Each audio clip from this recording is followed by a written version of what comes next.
my town administrator report for today, November 18th. I'm going to hold a coffee hour, even though the coffee hour places are shrinking with Ferns and Market, yeah. Down to zero. Market. Where are you And then gonna- once the library is under construction, I'm just going to be in my office. Oh, wow. So December coffee hour will be indoors here. I'm going to hold it in the Parlin room on December 2nd from 10 to 11. And I'm hoping people will come to town hall and we can do tours or talk about the town meeting that was or the town meeting that we just opened in the spring. You heard my appointments tonight of Scott Hammond as our interim building commissioner and Zachariah Coleman as our new police officer. From our HR director, Aubrey Thomas, we're saddened to report that John Mativier has moved on to a new opportunity outside of Carlisle after 10 years. I'll have more to say about John, but he's been an invaluable resource according to the staff. Scott is our interim building commissioner. He's been on call for several years, working under John's guidance, and has served as primary commissioner on multiple occasions, so certainly qualified, and it's definitely helpful to have him here with his Carlisle experience as we explore future options post-John. I also wanted to talk a little bit about Mr. Coleman, who's now joining our police department. He has 15 years of experience in the Drake Police Department. He was a canine handler for a while and has several credentials that'll be important for our department. He's also a veteran of the United States military, and although it's not Army, I still recognize his service as in the Coast Guard. For department updates, I'll read this verbatim from Chief Amendola. We did receive a burn justice assistance grant. These got announced by the state a couple weeks ago. It's an essential source of funding that helps police departments enhance public safety and improve community trust. It allows agencies to purchase critical equipment, support specialized training, and invest in technology. So Sergeant Mastro and Kirk Bishop, our communications director, collaborated to secure a grant to enable the department to incorporate modern tools and practical strategies to enhance our police department and initiatives. The total of the grant was $26,250. You are moving on, your Audubon Lane study. This was the resident who came in and talked about the stormwater. Niche completed this study. I'll be forwarding it to you this week for your individual review, and then I'm going to work with the chair to schedule a time for you to discuss it publicly. But that is now complete. In your packet, you'll see the PowerPoint from the legislative breakfast that the MMA was hosting. This year it was in Chelmsford. I sent Gretchen to represent Carlisle.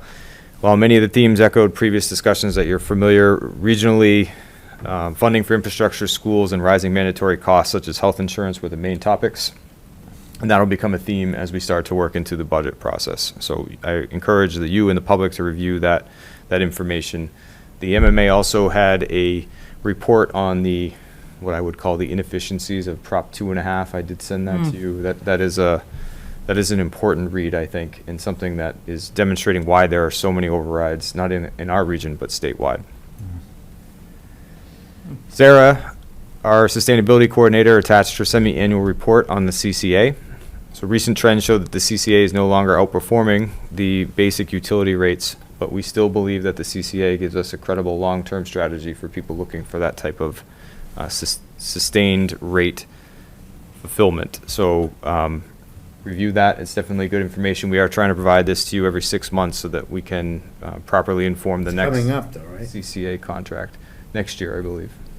Oh, it's not January 26th. It could be. I thought I'll look it up. Okay. All right, your first vote here, the transfer of the DPW SUV to the COHS. The way it goes, as we try to maximize our resource, is when a police vehicle is decommissioned, it's usually given to Jim to serve as the director's SUV. The COHS, in conversation with Jim, asked that they got his hand-me-down from the DPW in order to improve their efficiencies and reduce costs. Why does this matter? Because of the way the COH is, without a home base, the employees have to go and do things, go get supplies, go to events that are not necessarily here, and we are required to pay mileage when they do that.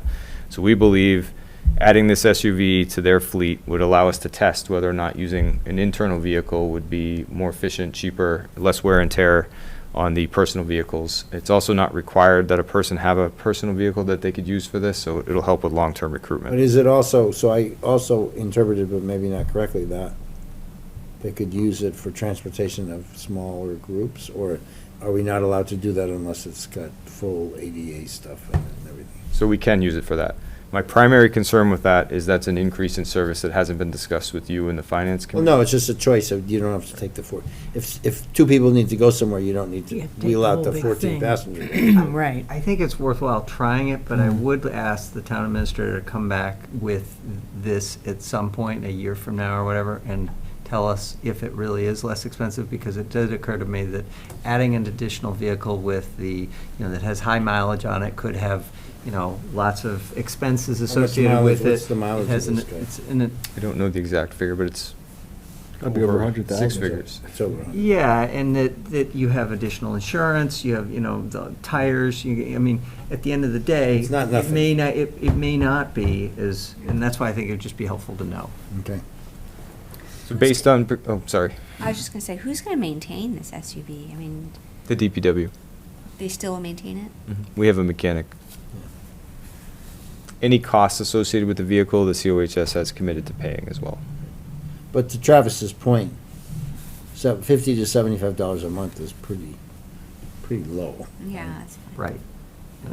And I'm not opposed to this. I'd like to try it. I think we gotta try different things and see what Right. works, but I think you gotta then evaluate it Go back, after the fact yeah. to make sure. Yeah. Yeah, definitely when this pops on a capital plan, you need to have a discussion about it. But again, you say magnitude, and this is not gonna move the needle. But I guess every little thing. No, but it's one of those downstream things. Oh, we It need to is. replace the SUV, and Right. it's. Right, and you've added another vehicle to the fleet. But I do like the fact that it's also, if people aren't driving their own personal vehicles, there's a liability there too when they're driving for the COAHS Right. with their own vehicle and they get in an accident. Is there, which reminds me, because it's referred to in the financial, do we have a minimum insurance requirement for Yes. employees who drive vehicles? Yep, it's all covered. Okay. So because of procurement law, you'd have to vote this vehicle surplus and assign it to the COHS, which is why it requires your vote and intention. I move to declare the town-owned SUV utilized by the DPW director as surplus and transferred to the Council on Aging and Human Services for use by their staff to support services. Second. Any further discussion? Seeing none, do a voice vote. All in favor? Aye. Opposed? Very good. Your second vote, because we received a gift, you're required to assess it. So the COHS received an anonymous $1,000 donation in honor of Maggie Oscillo, with the donor requesting that the funds support residents experiencing financial hardship or crisis. The COHS is asking the board to vote to accept this gift and establish a community crisis gift account, Another which is gift account. different than a sustainable account. So the gift account goes away once it's finished. Okay. It's just accepting this gift. And it would provide direct assistance to Carlisle residents under the direction of the COHS. So it would not fall under this new committee that we're going to end up having? It's not a trust or a long-term fund. Got it. Okay. I move that we accept the $1,000 gift in honor of Maggie Majewski Ascalillo and establish a community crisis gift account under provisions of Massachusetts General Law, Chapter 44, Section 53A, as requested by the donor, to provide direct assistance to Carlisle residents under the administration of the Council on Aging and Human Services. Second. Any further discussion? Seeing none, we'll do a voice vote. All in favor? Aye. Opposed? Thank you. Some budget updates for you. My town administrator page has a section on the left navigation called budget information. This Is is there where, something on the Gleason Clock Trust Fund? I think that- yeah, that's We coming need up to under do- capital. Oh. Okay. There's a site on my website called Budget Information. That's where we're posting the most up-to-date information for people to review. So we encourage people to go there. The Finance Committee is now working through FY27 budget requests, specifically capital. They're getting ahead of the capital requests. As they told you, we've already had one meeting with police and DPW.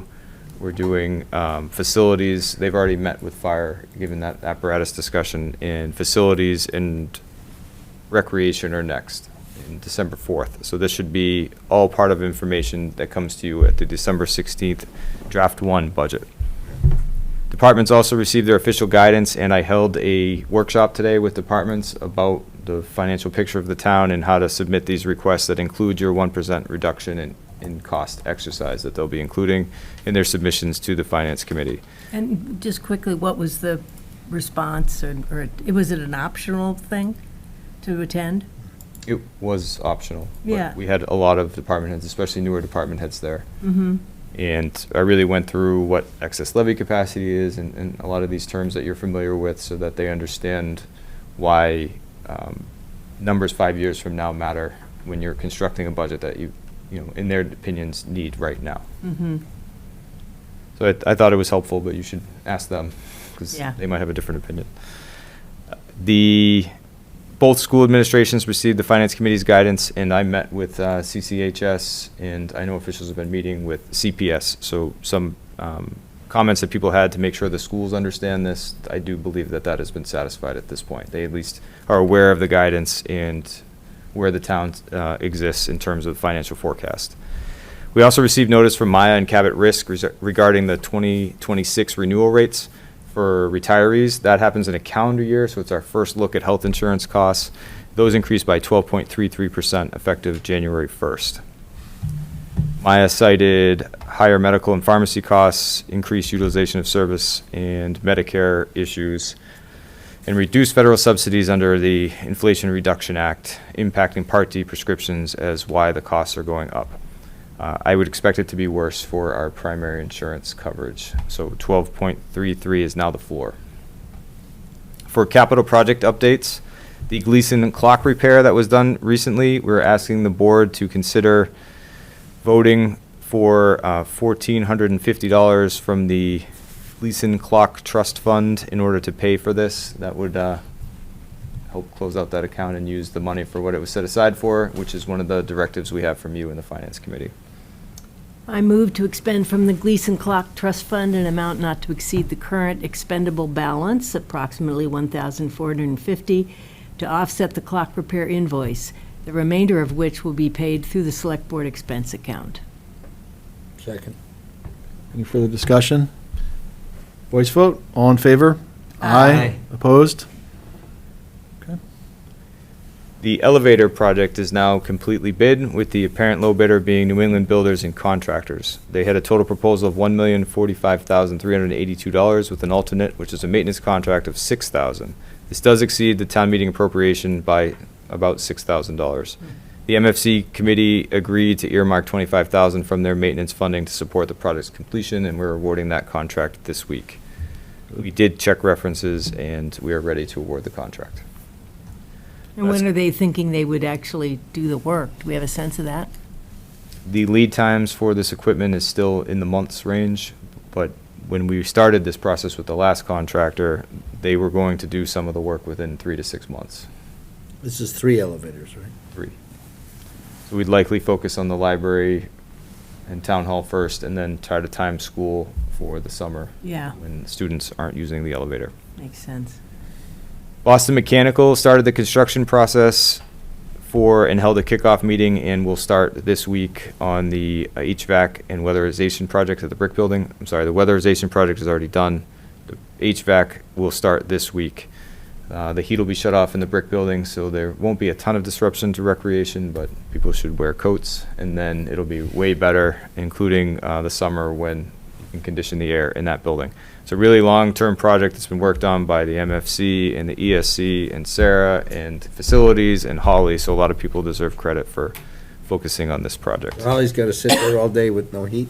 We authorized her to work from home, except when people are there.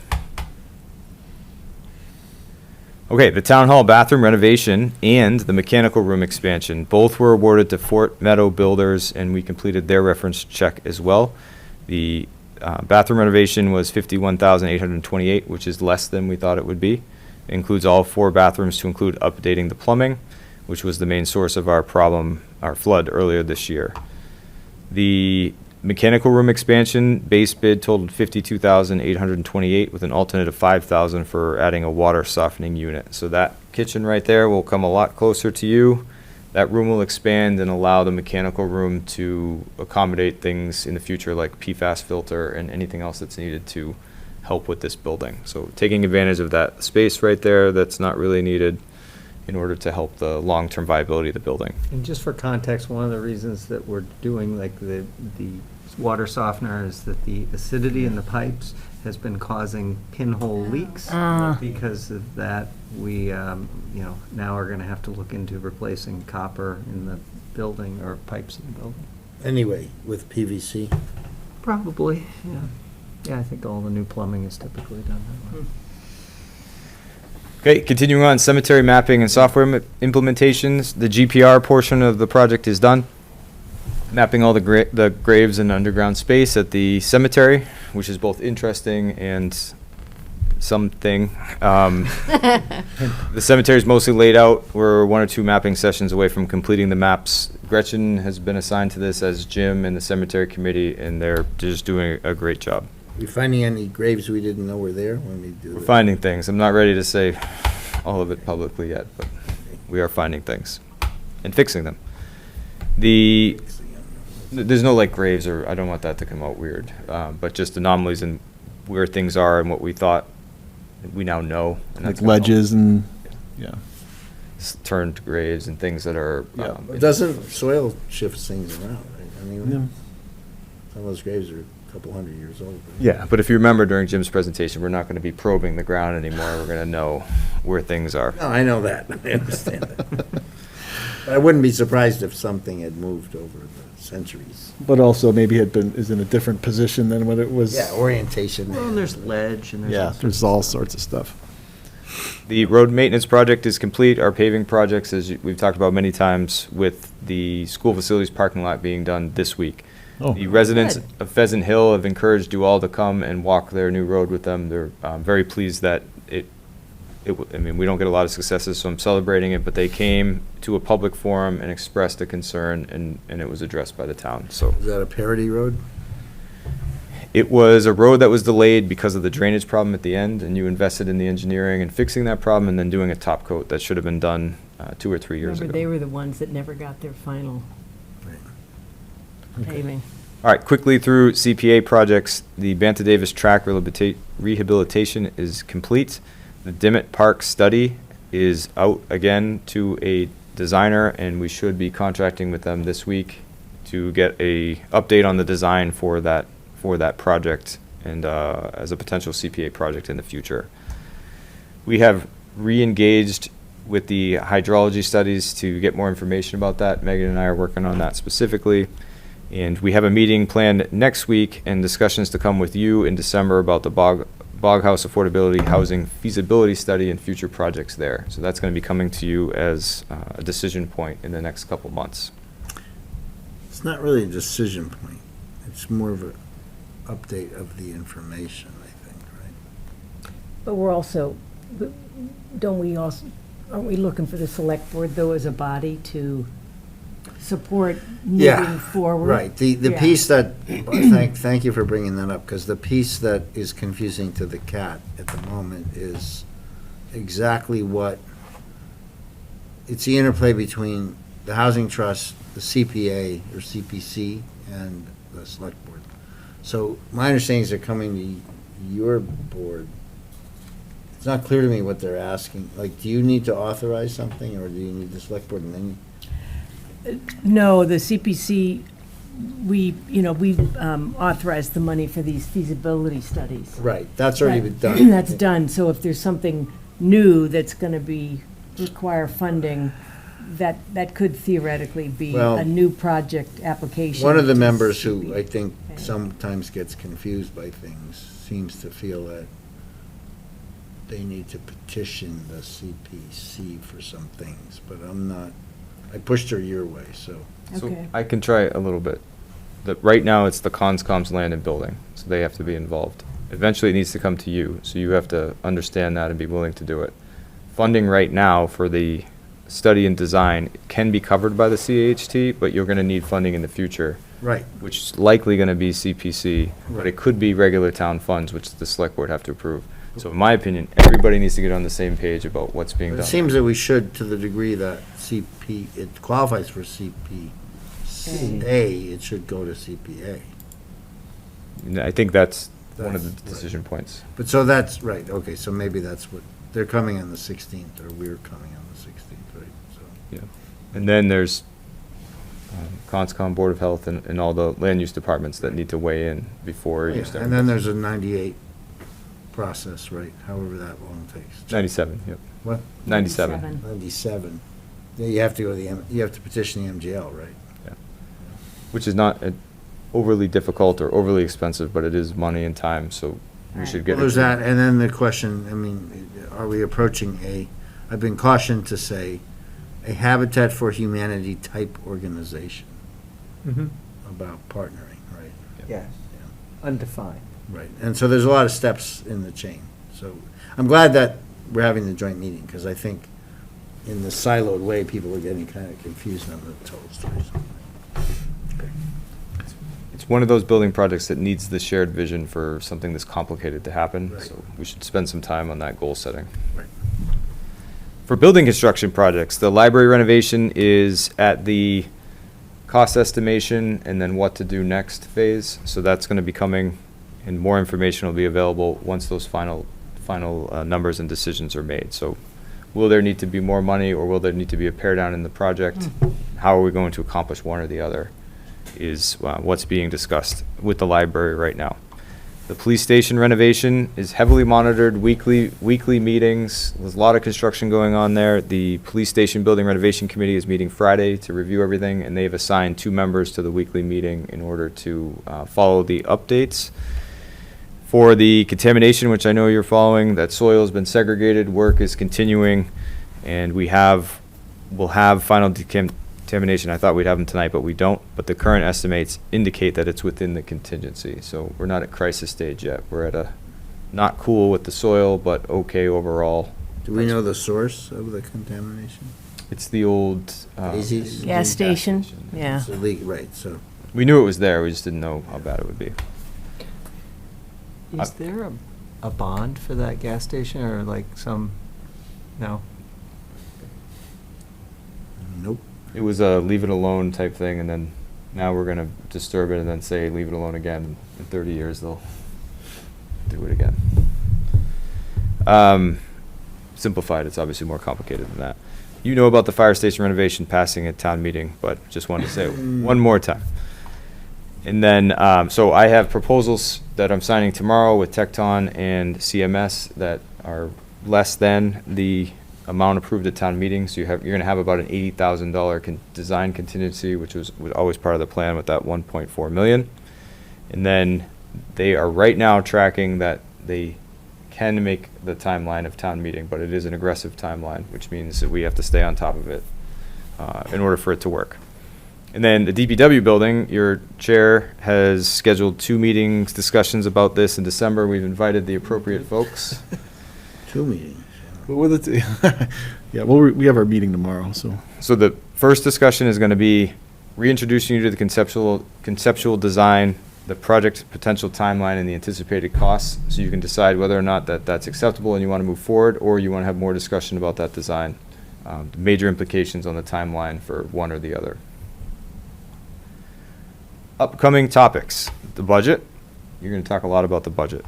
Residency requirements is an upcoming topic, just to remind you to get into that mind frame. And then you will be reviewing your goals and my goals at an upcoming meeting as well. We approved a slew of Rotary signs, as we always do, and you have seen. And then I have a few recognitions that I would like to do. So first, Jeremy and Lane from the DPW enhanced capabilities by earning their CDL. I'd also like to give credit to Jim for finding a CDL course in Chelmsford that was about 1/3 of the normal cost. We started offering this paid CDL license as a recruitment tool, and it seems to be working. So these licenses authorize them to operate the large heavy trucks, which means our crew is now fully capable of handling the winter in time for winter, which is great. They had to pass written knowledge exams and a driver's test and a difficult skills test in order to get this license. So thank you to them.